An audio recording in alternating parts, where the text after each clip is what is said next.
voy a citar un versículo clásico, que los versículos clásicos se vuelven clásicos porque son esos versículos que nos ayudan todos los días. Hay pasajes que nos ayudan en ciertos momentos de la vida, ¿sí? Pero hay pasajes que son vigentes o nos ayudan todos los días. Y por eso voy a leer Josué 1 del 6 al 8, un texto muy conocido. El relato es más largo, pero creo que con estos 3 versículos nosotros vamos a encontrar la esencia del relato, ¿sí? La esencia del mensaje. Josué 1, del 6 al 8. O sea, capítulo 1, versículo 6 al versículo 8. El contexto es que ha muerto Moisés en el monte Moria, ustedes saben el relato, y antes de morir Dios le dice a Moisés que su sucesor va a ser Josué. Nosotros ya vamos viendo en el Pentateuco cómo Josué va destacando. De hecho se llamaba Oseas y se le cambió el nombre por Josué, que en realidad es la misma raíz del nombre pero con una variante, ¿no? Interesante que Josué tiene la misma raíz que Jesús, ¿entienden? Oseas, Josué, Jesús, todos tienen la misma raíz que significa Salvador, ¿sí? Interesante esto, ¿no? Ya el nombre daría para reflexionar. Y entonces, esto sucede después de los 40 años que está Israel en el desierto. Josué ocupa el lugar de Moisés y a Josué se le da la tarea de dirigir, de comandar, de ser el líder en la conquista de la tierra prometida, lo que se llamaba Canaán, ¿verdad? Que después va a ir cambiando el nombre por medio de la conquista. Y entonces este es el consejo que Josué recibe de Dios, y ahí leo Josué 1, del 6 al 8, dice, Dios le dice a Josué, esfuérzate y sé valiente, porque tú serás quien reparta a este pueblo como herencia la tierra que juré a sus padres que les daría.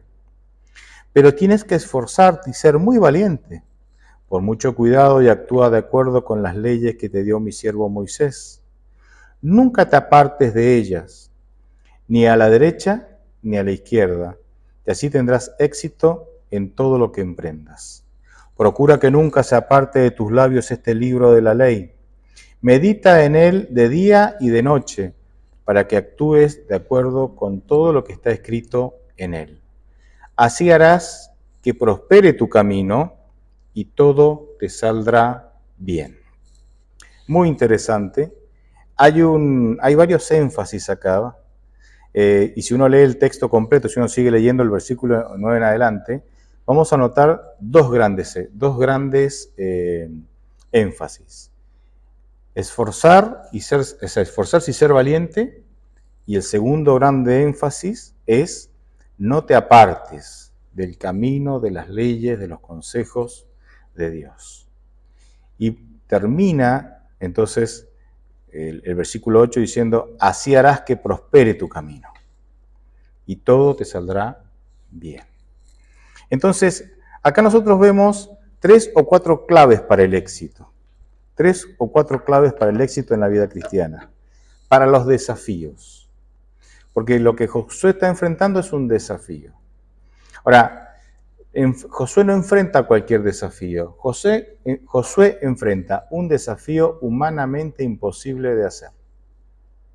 Porque ya los espías 40 años antes habían ido, ¿sí?, a recorrer la tierra, y 10 de ellos, o sea, en realidad los 12, coincidieron que las fortificaciones eran imposibles de penetrar, que eran gigantes los soldados, que los hebreos parecían langostas al lado de ellos. Los 12 coincidieron en eso, solo que 10 dijeron, va a ser imposible, y 2, que fueron Josué y Caleb, dijeron, no, a pesar de eso, va a ser posible. ¿Por qué? Porque Dios está con nosotros, ¿no? Entonces, a Josué se le da una misión, un desafío, una misión imposible, humanamente imposible de realizar. Así que este consejo es para tu vida, es para ese desafío que vos estás teniendo, que te resulte imposible. Perdonar. Ser fiel. No sé, estoy imaginando, ¿no? Testificar. Predicar. Cambiar tus hábitos.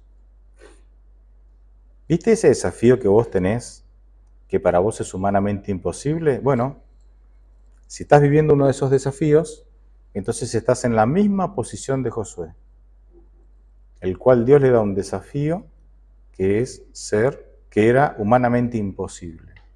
Y Dios le dice, primero, tenés que ser valiente. Y es interesante que aquí se presenta la valentía como una decisión. Le dice, sé valiente. Es decir, que Josué tenía que decidir ser valiente. Si uno quisiera buscar un concepto que se contrapone a la valentía, uno podría entender que uno podría decir, bien podría decir el miedo, y el texto lo dice, ¿sí? No tengas miedo. Es decir, ser valiente es anteponerse al miedo. O sea, el valiente no es el que no tiene miedo. El valiente es el que, aunque tiene miedo, avanza, en este caso porque Dios le ha dicho que avance y le ha prometido su presencia. Y hay cosas que a nosotros nos producen miedo, tanto en nuestra relación con Dios, en la tarea que Dios nos pide que hagamos, ¿sí? Como en desafíos nuevos que tenemos que enfrentar en la vida, ¿sí? Pero ser valiente es anteponerse al miedo. Yo tengo miedo, pero como el Señor desea que yo transite este camino, que yo mejore este hábito, desea que yo perdone para que sea más, para que yo viva libre. El rencoroso, el que no sabe perdonar, vive esclavo de su rencor, no vive bien. Yo a veces digo, comento a algunas personas así, soltarlo, o sea, hay que aprender a soltar y dejar que el Señor cure y sane. Claro, es difícil soltar, pero bueno, hay que hacerlo. Y hay que hacerlo tantas veces hasta que uno aprende a soltarlo, ¿no? Este es un aprendizaje. Así que lo primero que Dios le dice a Josué es, toma la decisión de ser valiente.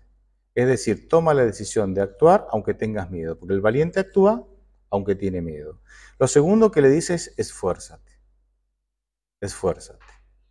Que Dios le regale la victoria, porque esto pasa justo antes de que ellos vayan a rodear la ciudad de Jericó, que era una ciudad humanamente imposible de entrar, ¿sí? Ustedes saben cómo fue. Rodeaban la ciudad una vez por día y el día séptimo, el séptimo día que la rodeaban, la rodearon 7 veces, gritaron, tocaron las trompetas y Dios derrumbó, ¿verdad?, las murallas. O sea, aunque Dios les iba a regalar las victorias, había lugar para el esfuerzo. Esfuérzate. Y eso pasa en nuestra vida igual. Aunque Dios te va a dar poder para vencer el pecado, aunque Dios te va a dar poder para vencer tus malos hábitos, poder para perdonar, para lo que sea, hay lugar para el esfuerzo, hermanos. Hay lugar. Yo me acuerdo, una nutricionista hace mucho tiempo me dice, mira, dice, la dieta comienza en el supermercado, me decía ella. Qué interesante, ¿no? Porque si vos sabés que ciertos alimentos los tenés que evitar, ¿sí?, no los compres. Entonces, ¿dónde estaba el esfuerzo ahí? O parte del esfuerzo. Ya en el súper, ¿no? Ya no comprar cosas que sabías que después ibas a tener una lucha titánica en tu casa por no comer, ¿no? O sea, aunque Dios te diera, vos decís, no, yo me compro 4 kilos de chocolate, entonces el Señor me dará poder. Bueno, no, pará. No es que Dios no pueda contra 4 kilos de chocolate, pero el esfuerzo comienza en tomar decisiones que no te expongan a una lucha innecesaria. Y esto pasa en las relaciones humanas también, ¿no? A veces uno prefiere callar, ¿verdad?, antes de decir algo que vos sabés que va a traer un problema innecesario. O, ¿me entienden, no? O hacer ciertas cosas o dejar de hacer ciertas otras, porque si no, sí, Dios te va a dar el poder para vencer cualquier situación en el ámbito de las relaciones humanas, pero también te puedes esforzar por no hacer lo humanamente posible para que no se generen esas cosas. A veces es imposible, o sea, a veces se generan. Entonces, me encanta esto de que Dios tiene el poder para regalarnos la victoria, quiere regalarnos la victoria, pero hay lugar para el esfuerzo. Claro que sí. O sea, Israel tenía que desenvainar la espada, ¿no? Había que esforzarse. No iba a ser fácil. No iba a ser una reposera con un jugo de naranja mientras Dios hacía todo. No, había algo que hacer. Y en esto de hacer las cosas, de esforzarse, Dios es tan bueno con nosotros, tan misericordioso, que no nos pide que vayamos más allá de lo que podemos. Porque Eclesiastés 9:10 dice, todo lo que te viniera a la mano para hacer, hazlo según tus fuerzas. Dios no te va a exigir que vos des más de lo que podés. Y aunque vos llegues a una situación límite que decís, no, pero ya no puedo más. ¿Por qué, Señor, me pones en esto si ya toqué fondo y ya no puedo más? En realidad, si estás ahí, es porque Dios sabe que con su poder vas a poder. ¿Sí? Me gusta cuando el ángel de Jehová llama a Gedeón y le dice, ve a la guerra con esta tu fuerza. No le pide que haga más de lo que sus fuerzas le permiten hacer. Es muy interesante. A veces nosotros nos ponemos tenemos a veces ciertos arranques mesiánicos y creemos que las cosas se van a hacer porque yo las voy a hacer, ¿se me entiende? O sea, las cosas se van a hacer porque yo soy el salvador de esta congregación, no sé, o de mi familia, o quien sea. Y nos metemos en proyectos y nos metemos en actividades que superan nuestras capacidades. Y a veces terminamos estresados, angustiados, peleados, ¿sí? Porque creemos que todos bailen al mismo ritmo, o sea, que todos hagan lo que yo quiero que hagan para que esto se dé, pero no todos piensan igual que yo.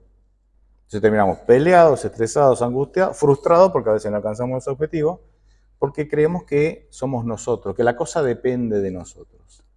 Dios nos va a utilizar, Dios nos pide que vayamos a la batalla, pero Dios dice con tu fuerza. Porque no es finalmente, porque digamos, la victoria finalmente la da Dios. Dios, para alentarlo esto de la valentía, porque yo creo que la valentía es un bien escaso en el mundo, me parece a mí. Él le va a decir, no tengas miedo. Primero le dice, sé valiente, y después le dice, no tengas miedo. Sabiendo que el miedo es el primer, o es el arma que atenta, que atenta a la valentía, el miedo. Es decir, Dios le está diciendo, no te dejes dominar por el miedo. El día que te dejes dominar por el miedo no vas a poder ser valiente. El valiente puede tener miedo, pero cuando el valiente se deja dominar por el miedo, deja de ser valiente. No te dejes dominar por el miedo. Y por último, menciona la importancia de la fidelidad. No apartes de los caminos, te apartes de los caminos, los consejos y las leyes de Dios. ¿Por qué? Esto no es salvación por obras. La Biblia es claro con eso. Cuando uno permanece en los caminos de Dios, permanece dentro del cerco protector de Dios. Por eso Satanás todo el tiempo nos lleva a ser infieles. Pero cuando vos sos infiel, salís del cerco protector de Dios.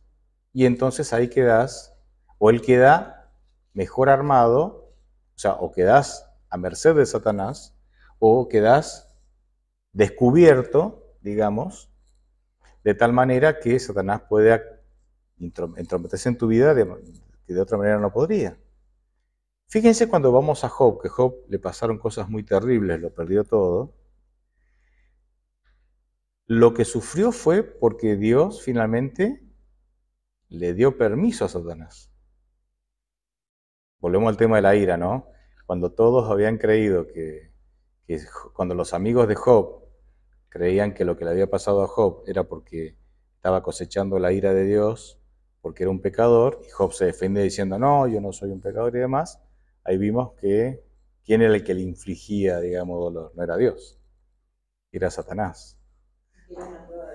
Y que obviamente, o sea, y que Dios sabía hasta cuándo iba a resistir. Por eso Dios le pone límites a Satanás. Bueno, hasta aquí, pero no toque su vida. Bueno, hasta aquí, pero ¿me entienden? Porque Dios sabía que él iba a poder resistir. ¿Sí? Entonces, pero lo que lo protegía a Job era justamente su fidelidad. Dice que Dios lo define a Job como varón justo y perfecto delante de Dios. ¿Sí? Entonces, su fidelidad. Dice que él todos los días hacía un sacrificio de paz por él, pero también por sus hijos, por si alguno de ellos había pecado. O sea, Job buscaba a Dios, seguía los caminos de Dios. En el libro vemos cómo él se defiende ante las acusaciones de los amigos de que no es infiel, de que no ha sido una persona, obviamente necesitaba un salvador como cualquiera, pero no era una persona que pecaba a sabiendas, digamos, ¿no? Y todo el libro discute eso, ¿no? Que sos un pecador y Dios te castiga y yo no he cometido pecados a sabiendas, y todo el libro discute eso. Entonces, miren, cuando nosotros vemos algunos casos, que gracias a Dios son pocos, pero cuando vemos algunos casos de personas que tienen manifestaciones como que están poseídos por espíritus malignos, y uno, ya con el tiempo, yo ya lo sé por el tiempo, ya estoy grande, ¿no?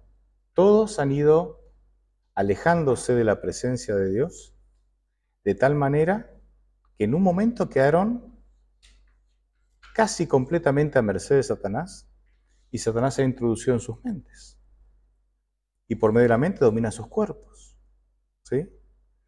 Un muchacho joven, hace unos años atrás, estábamos construyendo una iglesia, la iglesia de Sarmiento. Y entonces habíamos estado en diferentes casas, pero estábamos incómodos, era chico. Entonces un día nos propusimos orar y esforzarnos para comprar un lote, porque de paso uno ora para comprar, pero hay que esforzarse también, ¿no? Hay que esforzarse porque Dios no hace caer dinero del cielo. Dios te da dinero a vos para que vos, la bendición es por medio nuestra, ¿no? En fin, uno cree que a veces las cosas caen del cielo y no es así. Y entonces, bueno, todos nos pusimos, y surge la oportunidad de comprar un lote, sí que lo compramos, ¿sí? Y entonces, yo me acuerdo que les dije, para animar a los hermanos, yo no voy más a la casa de la hermana Rosa, que era donde se hacían los cultos, ¿no? Yo, por lo menos cuando a mí me toque predicar, yo voy a el lote. Yo predico ahí. El que me quiere seguir, me sigue, y el que no me quiere seguir, no me sigue. Y los hermanos, el sábado iban para el lote. O sea, habían puesto unos ladrillos y unos tablones así, o unos troncos, y no se sentaban ahí, yo predicaba ahí. Todo esto sirvió ¿para qué? Para que nos apuráramos a construir. Porque si no tal lote, no, pero cuando vos tenés que reunir ahí, te cocinás en verano, te mojás en invierno, ¿sí? ¿Me entienden? Así que había un apuro por construir. Así que un día jueves, creo, se habían hecho las bases, habían venido las máquinas y habían volcado el concreto sobre las bases, ¿no? Y había que tapar entonces con tierra lo que quedaba de las bases expuestas ahí. Entonces, hermanos, día jueves a tal hora los espero ahí, voy solo. Los hermanos eran re trabajadores, pero bueno, ese día no. Y después entendí por qué no, ¿no? Así que me puse con una zapa ahí a tapar, ¿no? Ahí a hacer lo que podía. Y un muchacho que vivía enfrente me ve. El muchacho era de la iglesia. Me ve. Y yo estaba ahí entretenido que sí, siento que me llaman y lo veo al muchacho y digo, oh, ¿qué está haciendo acá atrás? Oh, estoy trabajando un poco acá. Era joven, chico, en aquel tiempo, era joven, podía hacer otras cosas.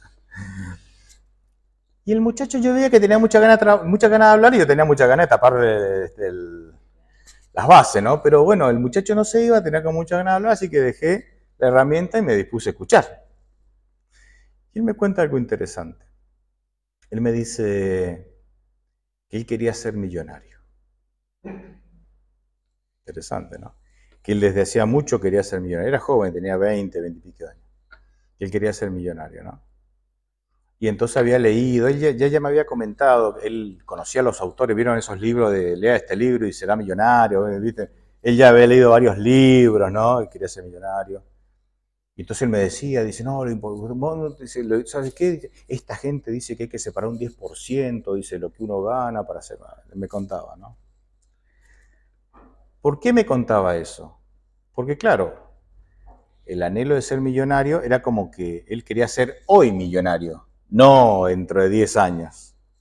Entonces estaba hablando así y un amigo, no sé quién, un conocido, le dice, ¿vos querés ser millonario ahora? Sí, yo quiero ser millonario. Dice, mira, anda a verlo a fulano, él te va a dar, dice, una técnica para ser millonario. Y este entró como salmón detrás del anzuelo, ¿no? Llegó y la persona le dice que si él hacía un conjuro con el diablo y le daba unas cosas que hacer, él iba a ser millonario de un día para otro.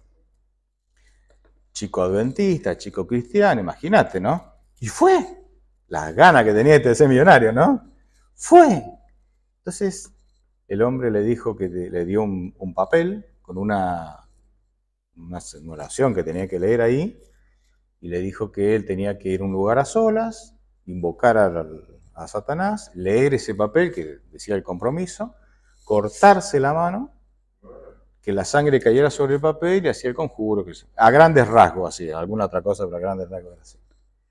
Y él fue, y entonces le dieron el papel, no sé si habrá pagado o no por eso, y se fue a un lugar solitario, dijo el conjuro, tenía una tijera, se corta con la tijera, y cuando se corta con la tijera, él cae en la cuenta. O sea, tiene como un flashback, ¿no? Cae en la cuenta y dice, ¿qué estoy haciendo? Dice que tiró todo y se fue corriendo. Tiró todo y se fue corriendo. Y él entonces, ¿por qué me estaba viendo él a mí? Porque esto había pasado hacía 2 años. Dice, hace 2 años que no tengo paz. 2 años que hay sombras que me siguen todo el tiempo. 2 años que hay voces que me hablan. Yo llego a mi casa y veo las sombras que van de un lado para otro. No puedo dormir. Estoy atormentado. Y me hablaba, ¿no? Y yo pensé, mientras más te alejas de los caminos de Dios, el tema no es salvación por obras, sino que más perdés la presencia y la protección de Dios. Y puedes llegar a un límite en donde ya tu mente, o sea, ya Dios no puede ni cuidar la puerta de tu mente, y la puerta queda descuidada y se mete. Jesucristo dice, ¿no? Por eso nuestra mente siempre tiene que estar llena de la presencia de Dios. Por eso 1 Corintios 6, 19 dice, ustedes son templo. Y en el templo es para que alguien viva. ¿Y para que viva quién? Dios. Porque Jesucristo va a decir, si un demonio sale de alguien, se va a recorrer al desierto, dice, ¿verdad? Y cuando se aburre, vuelve, ve que la casa está vacía, y se mete él, dice, y otros 7 más. O sea, la persona fue liberada, la casa representa a la persona. La persona fue liberada, pero la mente quedó, sí, sin Satanás, pero tampoco sin la presencia protectora de Dios. El demonio volvió, vio la casa, y sí me dice que la casa estaba limpia, o sea que Dios entra, barre, limpia, deja tu mente ordenadita, ¿no? O sea, nuestra mente, porque si nosotros no llenamos nuestra vida de Dios y no decidimos tomar los caminos de Dios, transitar los caminos de Dios, quedamos a merced. Quedamos a merced. Nosotros no lo vemos con nuestros ojos, pero la Biblia dice que vivimos en un conflicto entre el bien y el mal, ¿verdad? Y el conflicto es todo el tiempo Satanás intentando que las personas se alejen de Dios para él tener una ventaja sobre esas personas, para influir en ellas para que se pierdan. Entonces, sigamos los caminos del Señor. No es salvación por obras. No es salvación por obras. Presentemos a Cristo y a la belleza de Cristo y su carácter. Si la gente se enamora de Cristo, hermanos, después lo otro viene solo. ¿Me entienden? Viene solo. Es cuestión de que presentemos lo primero, Cristo. Cristo, su amor, su paciencia. Y que el Espíritu Santo haga la tarea, pero vivamos nosotros también así. ¿Me entienden? Vivamos haciendo de Cristo y su palabra lo primero. Porque hay muchísimas filosofías. La Biblia es una de miles y tal vez millones de filosofías y caminos que se le ofrece a la gente. Ayer escuchaba una reflexión en donde el que hablaba decía el mito de David y Goliat. Yo paré la oreja, ¿no?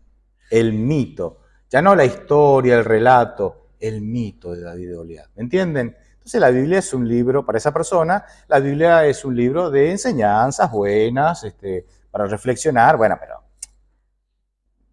palabra de Dios, absoluta, bah, demasiado.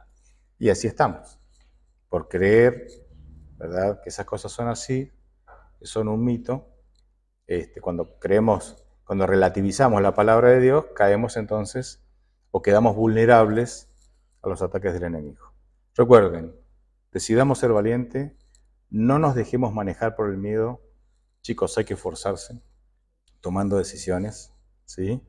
Y no apartarnos de los caminos del Señor. La receta del éxito. Amén. Amén.